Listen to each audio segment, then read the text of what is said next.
मैं अस्थाई नौकरी की बात किया हूं। और माननीय संसदीय कार्य मंत्री जी, इतना बड़ा अन्याय नहीं होना चाहिए। आउटसोर्सिंग को आप खत्म करिए। बिजली विभाग आपका बहुत बड़ा है, स्वास्थ्य मंत्री जी बैठे हैं बहुत बड़ा, आप संविदा करा दीजिए। ये आउटसोर्सिंग क्यों आप व्यवस्था ला दिए? मेडिकल कॉलेज में आउटसोर्सिंग, जिला अस्पताल में आउटसोर्सिंग, पीएससी सीएससी आउटसोर्सिंग। तो मानवर, हम तो आप एमएलए हो गए, मंत्री हो गए, आप हटेंगे तो पेंशन भी मिलेगी और कूपन भी मिलेगा और देश भर की सुविधाएं। तो आप बता दें कि आउटसोर्सिंग कर्मचारियों को आप क्या देंगे? क्या आउटसोर्सिंग कर्मचारियों को आप राज्य कर्मचारी का दर्जा देंगे? जेम पोर्टल के माध्यम से और जो कंपनियां वहां इन पैनल हैं, हम उनको अवसर देते हैं और उनके माध्यम से आज बेरोजगारी की जो बड़ी समस्या है उसका समाधान उत्तर प्रदेश की धरती पर हम कर रहे हैं।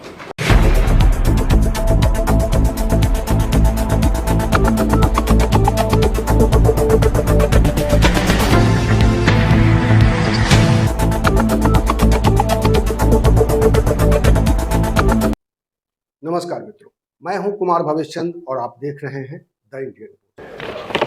माननीय अध्यक्ष जी, हम आपके बहुत आभारी हैं कि आपने महत्वपूर्ण प्रश्न पर हमें बोलने की इजाज़त दी। मानवर, हमने श्रम मंत्री से जानना चाहा था कि उत्तर प्रदेश में कितनी योजनाएं संचालित हैं और कितने लोगों को आपने नौकरी देने का काम किया। तो मानवर, श्रम मंत्री जी ने एक विस्तृत विवरण प्रस्तुत कर दिया। हम नौकरी की बात कर रहे हैं और मानवर, श्रम मंत्री जी रोजगार की बात कर रहे हैं। हम अस्थाई नौकरी की बात करते हैं तो श्रम मंत्री जी बताते हैं कि इतने रोजगार मेले लगे, इतना आउटसोर्सिंग। माननीय अध्यक्ष जी, मैं पिछले भी सत्र में कहा था, और श्रम मंत्री जी आप भी पिछड़े वर्ग से आते हैं, ये जो आउटसोर्सिंग है एक कैंसर से भी ज़्यादा घातक बीमारी है। और मैं जब विभिन्न समितियों की बैठक में शामिल होता हूँ या जो बेरोजगार चेहरों को देखता हूँ, अपनी बहन बेटियों को देखता हूँ मानवर, तो आउटसोर्सिंग को कोई कर्मचारी का दर्जा है ही नहीं। इनको माना ही नहीं जाता कि कर्मचारी है, ना तो इनके वेतन में, ना इनको पेंशन में, कहीं नहीं। और ये कहा जाए मानवर, तो श्रम मंत्री जी आप एक नई सामंती व्यवस्था लाने का काम उत्तर प्रदेश में करने का आप काम किए हैं। और मैं शुरू से ही कहता था कि भारतीय जनता पार्टी पिछड़े और दलितों का पूरी तौर पर विरोधी है और ये अपने आचरण से मानवर सिद्ध भी करती है। जो बाबा साहब ने हमें संविधान में अधिकार दिया था और जो अनुसूचित जात के हमारे आदिवासी वर्ग को आरक्षण दे करके उनको आगे बढ़ाने का काम किया था मानवर, बड़ी लड़ाई के बाद जो हम सब ने मंडल आयोग की सिफारिशें लागू हुई थी, हमारे नेता आदरणीय नहीं है माननीय नेताजी श्री मुलायम सिंह यादव जी, बड़े संघर्षों के बाद जो मंडल आयोग की सिफारिशें लागू हुई थी मानवर, अभी उसका उद्देश्य पूरा भी नहीं हो पाया और बीच में ही आपने उसको कैसे कमजोर कर दिया जाए, उसको आपने इतना दीनहीन कर दिया कि अगर आप समीक्षा करेंगे तो आप पाएंगे कि सबसे ज्यादा हर विभाग आज आउटसोर्सिंग कर रहा है। बिजली विभाग की मीटिंग में मैं था, वहां लोगों ने कहा कि लाखों आउटसोर्सिंग कर्मचारी है। आपका नगर विकास, आपका सिंचाई विभाग और उत्तर प्रदेश के यहां तक मानो सचिवालय में भी आउटसोर्सिंग आ गई। तो इन आउटसोर्सिंग में और स्वास्थ्य विभाग में तो बड़े पैमाने पर है। और जब मानवर हम सब अस्पतालों की तरफ जाते हैं, हमारी नर्स बहनें आज उनको 10,000, 12,000, 8,000 की नौकरी दी जाती है और जो नया सामंत आपकी कंपनी का बैठा है वो उसमें भी कटौती कर लेता है। ये ऐसा पहली बार है उत्तर प्रदेश में भारतीय जनता पार्टी की सरकार में संग्राम जी बेरोजगार प्रश्न पूछ नौजवानों लीजिए, पर इसमें भी कई लोगों मानवर का उसी की भूमिका में है। नहीं, भूमिका अगर एक प्रश्न की 1 घंटा 20 मिनट मानवर है तो संभव खतरनाक नहीं है। है। आप पूछिए प्रश्न, इसके बाद भी कई और माननीय सदस्यों ने पूछने हैं। हमारे मंत्री जी के रहते अगर इस तरह से पिछड़े वर्ग के लोगों के हितों पर डाका डालने का काम होगा, दलितों के हितों पर, आदिवासी के हितों पर डाका डालने का काम होगा, तो जो आपका सपना है कि सबका साथ सबका विकास, तो सबका विकास तो मानव कहाँ हो पाएगा। आप एक वर्ग, इतने बड़े वर्ग को मानव आप एकदम किनारे ले जाके खड़ा कर दे रहे हैं और आप कह रहे हैं कि तीसरी लाइन हम नहीं बोलेंगे क्योंकि हमारा इन पर विश्वास नहीं है। और इसीलिए मैं बार बार जाति जनगणना की 5 बात मिनट हो करता गए, हूं। आपका प्रश्न नहीं मनोहर, आया। आप नाराज हो जाते हैं। मैं नाराज नहीं हो रहा, मेरा निवेदन है, देखिए अभी इसी में 5 लोगों का और नाम है इसी प्रश्न में, तो अगर एक व्यक्ति 5 मिनट प्रश्न पूछने में लगाएगा तो संभव नहीं, फिर मैं इसके अलावा किसी को अवसर नहीं दूंगा। मानवर मैं तो शुरू में ही मानवर आपके माध्यम से जानना चाहा प्लीज, मैं मना नहीं कर कि रहा। मैं नौकरी की बात करता हूं और ये रोजगार की बात करते हैं।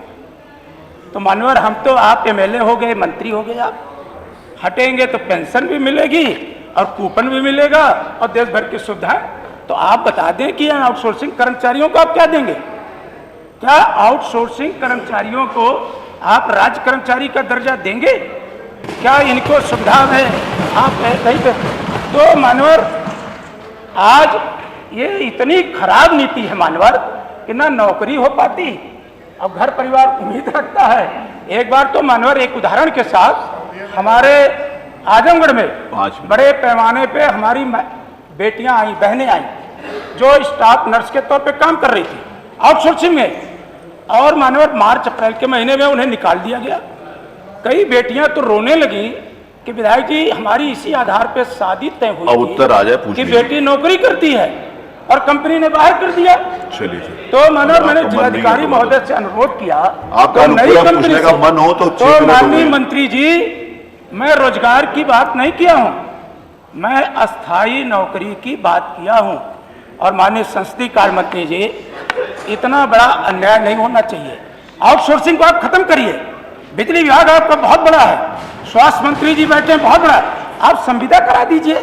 ये आउटसोर्सिंग क्यों आप व्यवस्था ला दिए? मेडिकल कॉलेज में आउटसोर्सिंग, जिला अस्पताल में आउटसोर्सिंग, पीएससी सीएससी आउटसोर्सिंग।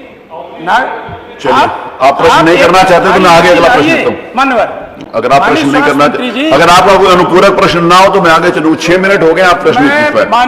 मेरे को सबको समय देना प्लीज। आपके माध्यम से अध्यक्ष जी जानना चाहता हूँ, आप जानिए कि मैं रोजगार की बात ना करके अस्थाई नौकरी की बात किया था, और वो अस्थाई नौकरी देने में आप कितना आगे बढ़े हैं।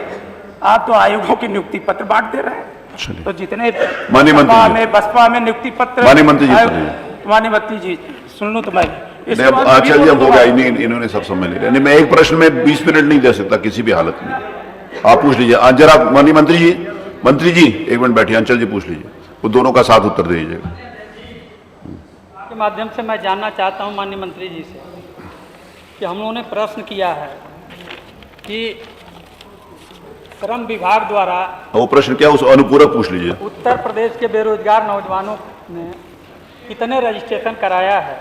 तो माननीय मंत्री जी ने अपने जवाब में दिया है कि 2023 तक 35,30,423 शिक्षित बेरोजगार नौजवानों ने रजिस्ट्रेशन कराने का काम किया, लेकिन 2 वर्षों में ये मात्र 3,24,858 बच्चों को ही सिर्फ आउटसोर्सिंग के माध्यम से रोजगार देने का काम किया है। या 3 लाख नौजवानों को रोजगार देने के बाद बाकी नौजवानों के लिए इनके पास कोई और योजना है कि नहीं है? और माननीय मंत्री जी ने जो अन्य चीज़ों का पर अपना ध्यान दिया है, उसमें मैं इनके माध्यम से जानना चाहता हूँ माननीय अध्यक्ष जी कि आज जितने विभाग हैं, चाहे सिंचाई विभाग हो, बिजली विभाग हो, स्वास्थ्य विभाग हो, सहकारिता हो, परिवहन हो, शिक्षा जैसे तमाम महत्वपूर्ण विभाग हैं, इन विभागों में आउटसोर्सिंग के माध्यम से, जो किसी एजेंसी के माध्यम से शिक्षित बेरोजगार नौजवानों को सरकार ने रोजगार देने का काम किया है, और कतिपय कारणों से उस एजेंसी को बदलने का काम अगर सरकार करती है तो उन रोजगार परक नौजवानों को भी बाहर करने का काम किया जाता है। क्या सरकार इस बात का आश्वासन देगी कि जिन नौजवानों को हम आउटसोर्सिंग के माध्यम से ही रोजगार देने का काम किए हैं, उन्हें जब तक उसका कार्यकाल है तब तक उसे नौकरी से बाहर नहीं किया जाएगा। दूसरा प्रश्न मेरा है माननीय अध्यक्ष जी कि जिस तरह से इन्होंने आश्वासन दिया है माननीय मंत्री जी ने कि 17 से लेकर के और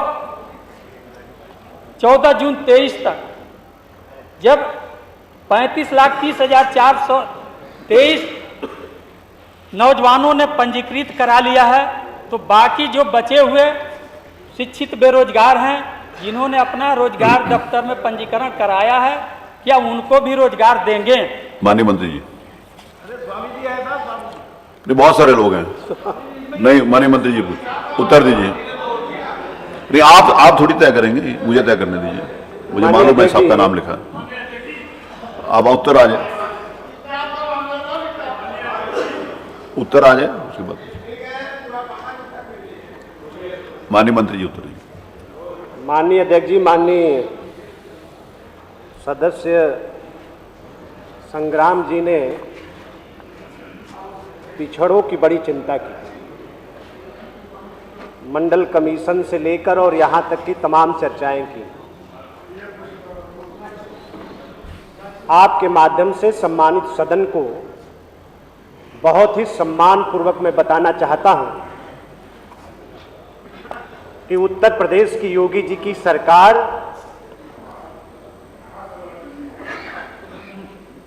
पूरा मौका है। अरे बोलिए बोलिए, आप बोलिए, उधर मत अब सुनिए। देखिए कल माननीय अध्यक्ष जी वो जानबूझ के डिस्टर्ब कर रहे हैं आप उनके चक्कर में मत पड़िए। बोलिए। प्रश्न करने का मौका भी दिया है पूरा तो जवाब भी 7 मिनट प्रश्न किया संग्राम जी ने, 7 मिनट्स। युवा शक्ति हमारी प्राथमिकता है और हर हाथ के काम के संकल्प के साथ हम आगे बढ़ रहे हैं माननीय। और स्पष्ट परमानेंट नौकरी बता दे रहे हैं। अरे आप अपने काहे उनके चक्कर में पड़ रहे हो? अब जो बीच में फिर कोई बोल देता फिर आप उसके चक्कर में पड़ रहे हो। मैं आ रहा हूं। आप हाँ बोलिए। बड़ा स्पष्ट इन्होंने सवाल किया, उसका बड़ा विस्तृत जवाब दिया जिसको स्वीकार किया माननीय सदस्य ने। आउटसोर्स की जहां तक बात है मान्यवर, तो पूरे दुनिया के सामने भारत की सरकार ने एक उदाहरण प्रस्तुत किया है और उसका अनुसरण उत्तर प्रदेश की योगी जी की सरकार ने किया। जेम पोर्टल के माध्यम से और जो कंपनियां वहां इन पैनल हैं, हम उनको अवसर देते हैं और उनके माध्यम से आज बेरोजगारी की जो बड़ी समस्या है उसका समाधान उत्तर प्रदेश की धरती पर हम कर रहे हैं। और माननीय अध्यक्ष जी, आपने मंडल कमीशन की बात कही। मंडल कमीशन जब आया तो उत्तर प्रदेश में किसकी सरकार थी? और दावे के साथ कहना चाहता हूं कि उत्तर प्रदेश की धरती पर अति पिछड़ों के साथ और उनके हक अधिकार पर सबसे ज्यादा डाका डालने का अगर किसी ने काम किया तो ये सवाल करने वाले लोगों ने काम किया। ये 4 बार सरकार में रहे माननीय, ये 4 बार सरकार में रहे हैं, 4 बार ये सरकार में रहे हैं। अरे सुनिए सुनिए सुनिए।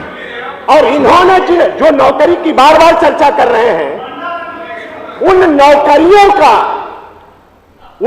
को उठाकर देख ले मान्यवर, उसमें कहां राजभर है, कहां बिंद है, कहां बिहार है, कहां प्रजापति है, कहां कुम्हार है, कहां विश्वकर्मा है।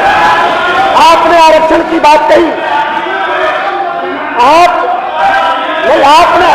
आपने आरक्षण की बात कही, आप मंडल कमीशन की बात सुनिए ना, अस्थायी जो नौकरी दे रहे हैं वो बात हम आ रहे हैं आपके बीच में।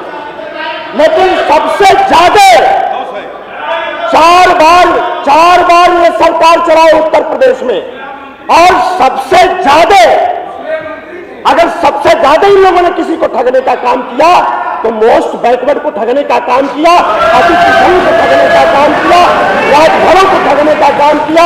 बिंद बिहार नोनिया चौहान, केवट मल्ला पाल गणेरिया और प्रजापति कुंभार को इन लोगों ने ठगने का काम किया।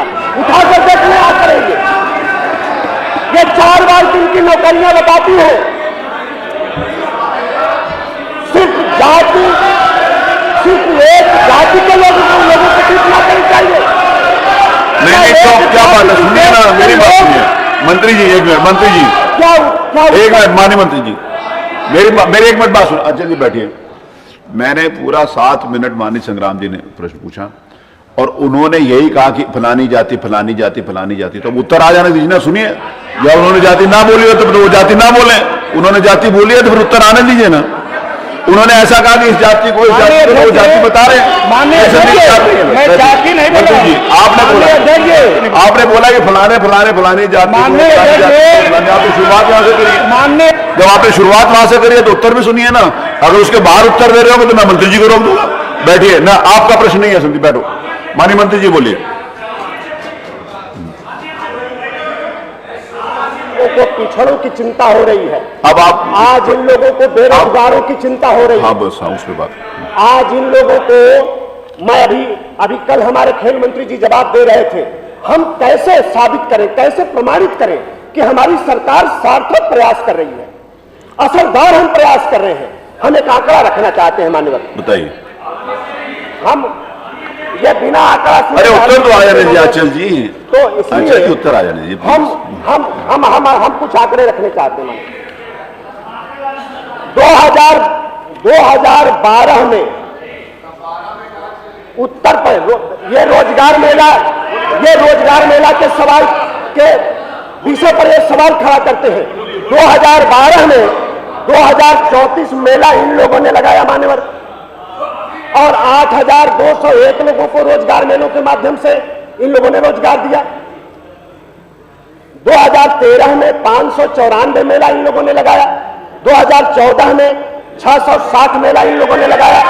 2015 में 667 मेला इन लोगों ने लगाया। 2016 में 630 मेला इन लोगों ने लगाया और 1,69,075 लोगों को नौकरी रोजगार मेलों के माध्यम से इन लोगों ने दी। लेकिन योगी जी की जब सरकार आई मान्यवर, आज इन लोगों के जो पेट में दर्द हो रहा है, इस बात के लिए दर्द हो रहा है कि उत्तर प्रदेश का नौजवान आज चट्टान की तरह भारतीय जनता पार्टी के साथ खड़ा है और इस बात के लिए खड़ा है। मैं प्रमाणित करना चाहता हूं मान्यवर, मुझे अवसर मिलना चाहिए। 2017 से 18 635 मेला हम लोगों ने लगाया और 63,152 बेरोजगारों को हम लोगों ने रोजगार दिया।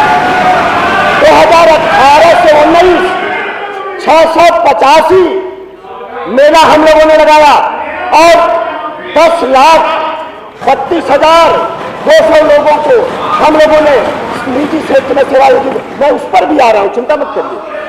2020 से 23 869 रोजगार मेला हम लोगों ने लगाया और 1,47,499 लोगों को हम लोगों ने नौकरी देने का काम किया। मानवर, पिछले कार्यकाल में योगी जी की सरकार ने 3,742 रोजगार मेला अपने नौजवानों की समस्या को दूर करने के लिए लगाने का काम किया था।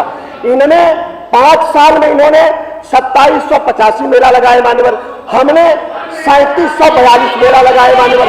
इन लोगों ने 1,69,075 बेरोजगार लोगों को निजी क्षेत्र में सेवायोजित किया मान्यवर, और हमारी सरकार ने 5,74,567 लोगों को रोजगार देने का काम किया मान्यवर। और दूसरे कार्यकाल में मान्यवर, अभी इस बार के कार्यकाल में 2022-23 2023-24 में मान्यवर 6,056 रोजगार मेला हमने लगाया है और 8 लाख आप लोग नहीं भाई, गलत बात है, सब लोग नहीं बोले। बेरोजगारों को रोजगार देने का हमने। चलिए आगे पूरी बात आगे बैठे।